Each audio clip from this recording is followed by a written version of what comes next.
Hello friends, स्वागत है आपका आज़ाद एकेडमी के यूट्यूब चैनल पे। जैसे कि हमने पिछले वीडियो में बात की थी पावर एंड एक्सपोनेंट्स की। अगर आपने वो वीडियो को नहीं देखा है तो उस वीडियो की लिंक हम इसके वीडियो के डिस्क्रिप्शन में डाल देंगे। तो आज हम बात करेंगे कंपेयरिंग क्वांटिटीज, राशियों की तुलना। ये हम बहुत आसानी से पढ़ाएंगे आपको। 10 मिनट का वीडियो देखना, आपको फिर कहीं और कोई दूसरा वीडियो देखना नहीं पड़ेगा। देखते हैं क्या होते हैं कंपेयरिंग क्वांटिटीज। राशियों की तुलना कैसे कर सकते हैं? या तो रेशियो से करेंगे हम, रेशियो फॉर्म में, या परसेंटेज फॉर्म में, या profit loss,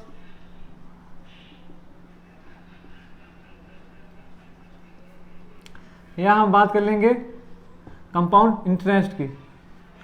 ratio, percentage, profit loss, compound interest, ये 4 भाग है। इसके 4 भागों में हम राशियों की तुलना करेंगे, कंपेयर करेंगे आपस में इनको। पहले हम पढ़ेंगे रेशियो के बारे में। तो होता क्या है रेशियो? दो समान राशियों की तुलना करना रेशियो होता है। समान राशि मतलब देखते हैं रेशियो।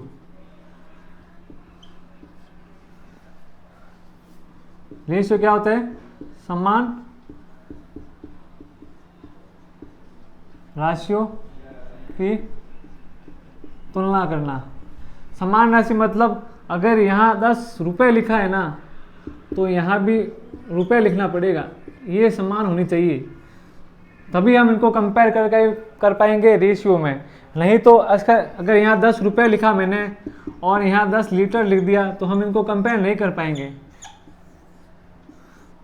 क्योंकि इनकी राशि अलग है। ये रुपये में चल रही है, लीटर में चल रही है, इनको कंपेयर नहीं कर पाएंगे, इसलिए ये गलत रहेगा। इसको हम कंपेयर कर पाएंगे, राशि सेम होनी चाहिए।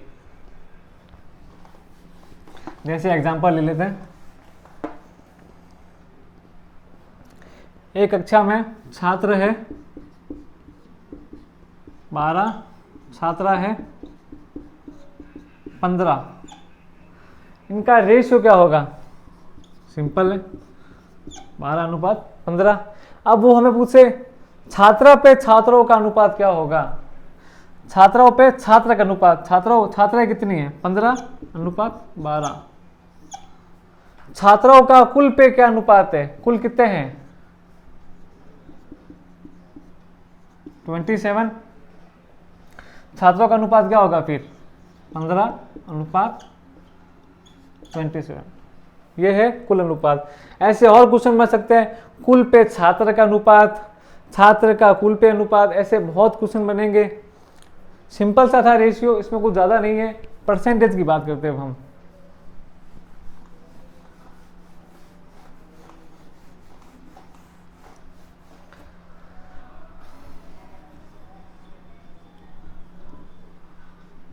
परसेंट, प्रतिशत बोलते हैं जैसे हिंदी में। प्रतिशत शब्द में ही अर्थ है प्रति, मतलब प्रत्येक। प्रत्येक 100 पे क्या निकलेगा? प्रत्येक 100 पे। जैसे आप रेशियो में देख लो इसको, 2:3 है। ये कुल क्या कितना परसेंट है? कुल कितने है? ये 5 है, तो 2/5। कुल का कितने परसेंट? परसेंट होते ही 100 लगते हैं गुणा में, देख लेंगे। 40%। कुल का 40%। प्रतिशत मतलब 100 से गुणा करना, उसको परसेंट में बदलना हो जैसे। और ऐसे कुछ एग्जांपल और है, हम देखते हैं। जैसे ए ने ट्रेवल किया, ट्रेवल बाई बस 240 किलोमीटर। ए ने ट्रेवल किया बाई कार किलोमीटर। ठीक है, ये ट्रेवल करता है, बस से ट्रेवल करता है तो 240 किलोमीटर जा रहा है, और कार से जा रहा है तो 540 किलोमीटर जा रहा है। अब क्वेश्चन में पूछेगा ए ने कुल का कितने परसेंट ट्रेवल बस से किया? कुल का टोटल कितना है अपना? 780 किलोमीटर ट्रेवल किया कुल उसने। तो कुल होता है वो हमेशा नीचे आएगा। किसका पूछा? ए ने बस से कितना परसेंट ट्रेवल किया कुल का? बस से किया उसने 240 × 100, काट देंगे, हमारा आंसर आ जाएगा। तो काट दो,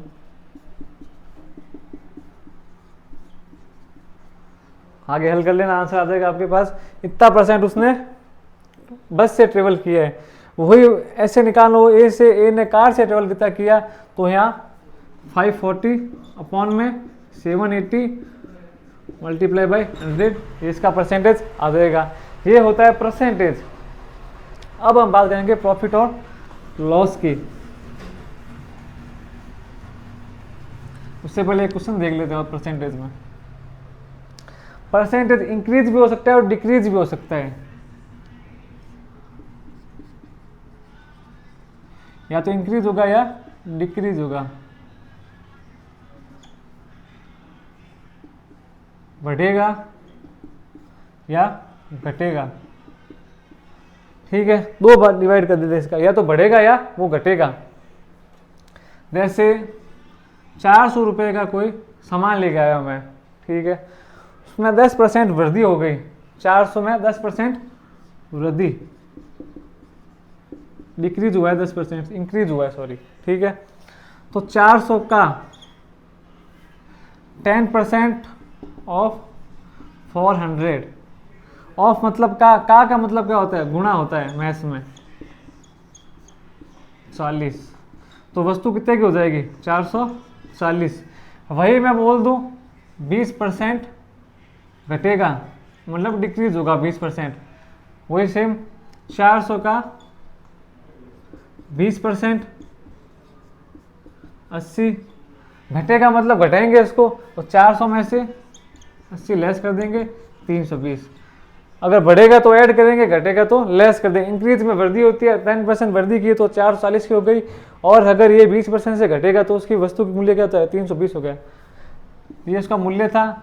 अगर हम 10% वृद्धि करके देखेंगे तो ये मूल्य इतना हो जाएगा, अगर 20% घटेगा उसका तो इतना हो जाएगा। ये इंक्रीज और डिक्रीज है। और ये उसके बाद ये भी पूछ सकते हैं रेशियो में कि इंक्रीज और डिक्रीज होने के बाद उनका रेशियो कितना होगा वस्तु का, तो इसका रेशियो 440 रेशियो 320, 0 से 0 गया, ये हो गया 22, 60, और भी छोटा हो जाएगा, इसको कर लेता है, रेशियो में आ जाएगा। फिर ये रेशियो फॉर्म, रेशियो परसेंटेज साथ साथ चलते हैं। आगे बात करेंगे प्रॉफिट और लॉस की। सामान्य जीवन में हम इसका बहुत इस्तेमाल करते हैं प्रॉफिट लॉस का, छोटे छोटे बच्चे भी इस्तेमाल करते हैं प्रॉफिट लॉस, सब अपना प्रॉफिट ही देखते हैं।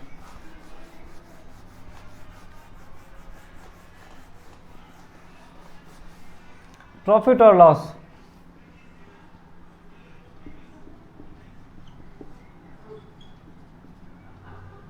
लाभ हानि। प्रॉफिट लॉस क्या होता है, कैसे होता है, जैसे कोई वस्तु हम लेके आए, क्रय की मतलब क्रय मूल्य, cost price,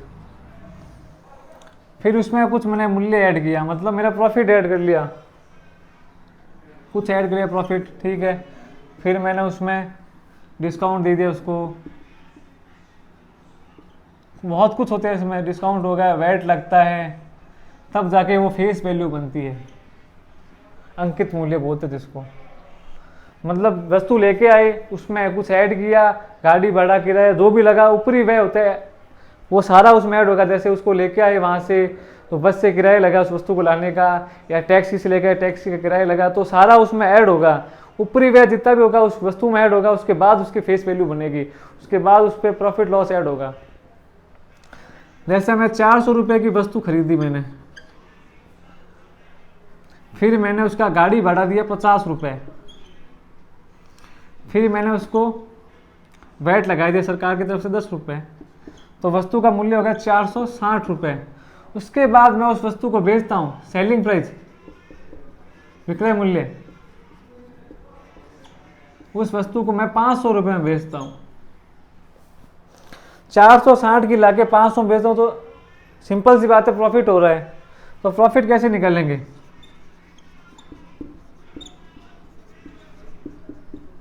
selling price minus cost price. Selling price कितनी थी 500, कॉस्ट प्राइस कितनी थी 460, 40 रुपये का प्रॉफिट हो गया हमें, ठीक है। प्रॉफिट होगा कैसे,